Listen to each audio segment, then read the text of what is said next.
Bonjour les jardiniers. Alors aujourd'hui, je vais commencer à vous montrer ma clématite qui est toute en fleurs. Donc très belle fleur de clématite.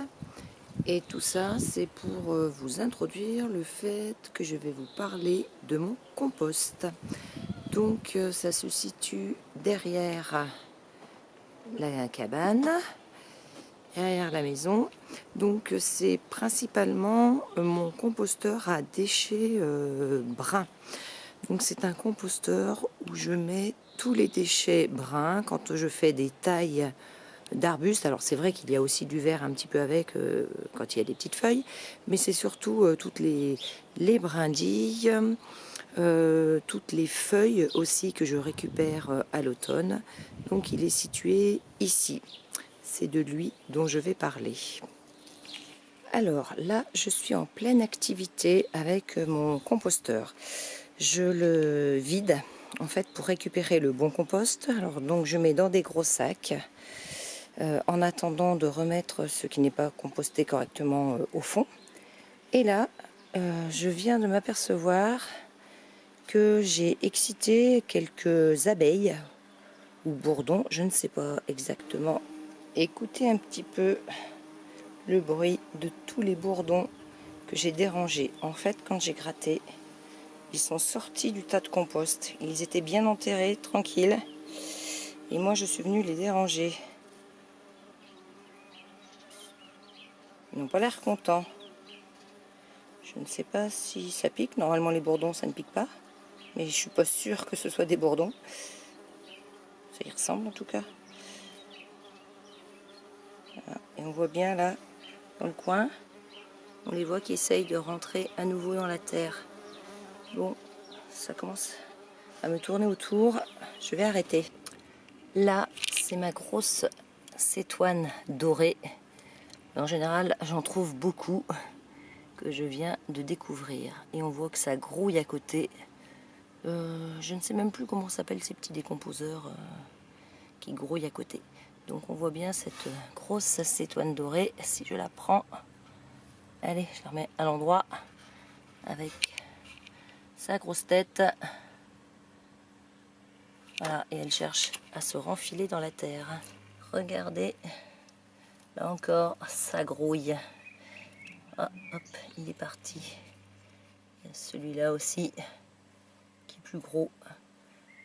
Ah, j'en trouve des choses dans ce compost. Alors, ça y est, j'arrive bientôt à la fin.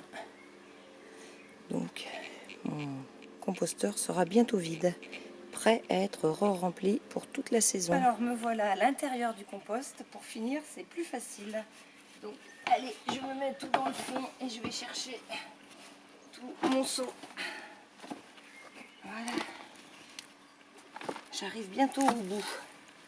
Allez, je mets de côté ce qui est le moins composté et ce qui est le plus... Ah, voilà, des larves de cétoine.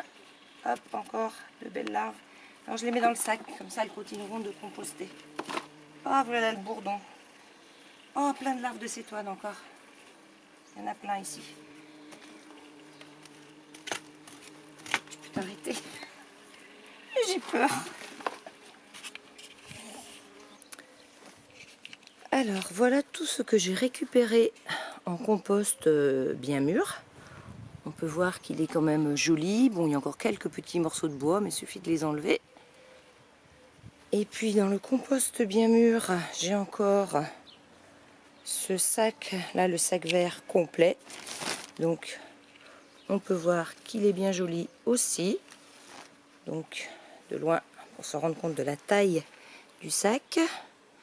Et puis, les deux autres gros sacs, et bien là, il est un petit peu moins mûr. Donc, je vais le remettre dans le composteur, dans le fond. Et c'est celui-ci que je récupérerai l'année prochaine, exactement dans le même état que celui que je viens de récupérer. Et voilà, le travail est terminé. Donc, j'ai remis les deux gros sacs dans le composteur. Bon, je ne sais pas si on devine, mais il n'est pas plein, loin de là, il est à la moitié à peu près. Donc dessus, je réinstalle des planches avec des petits bâtonnets, on va dire, pour les tenir. Et puis je mets tous mes semis dessus. Donc ça, vous les aviez déjà vus, j'en ai encore là par terre. Alors si je me mets là, on s'aperçoit qu'il y a des sacs de terreau, mais c'est le mien de terreau. C'est du terreau tout fin, prêt à être utilisé. Et puis ici, tiens, j'en profite pour vous montrer que je suis en train de faire du purin d'ortie. Donc voilà la macération qui est en train de se faire. Alors, ce fameux bac de compost. Donc là, par-dessus le compost prêt aussi à être utilisé, j'ai remis encore 2 gros sacs de feuilles prêtes à être malaxées avec le reste. Bon, là dans le coin, c'était mon essai de d'épluchure de pommes de terre. Donc pour l'instant, c'est bien parti. Je crois que j'en avais parlé dans une de mes vidéos. Donc si je regarde la date, elles ont été mises le 3 mars. Donc là, nous sommes le 22 avril, je crois. Alors ici, bon, moi j'ai laissé des pots en attente. Et là, c'est donc le fameux sac vert que vous venez de voir, qui est plein de compost aussi prêt à être utilisé. Et puis en dessous, c'est un mélange donc de feuilles, de tonte et un petit peu de compost. Et c'est de celui-ci que je me sers pour faire mon paillage. Donc pour l'instant, c'est en attente parce que je n'ai pas encore mis toutes mes tomates. Je ferai ça une fois que j'aurai mis toutes mes tomates.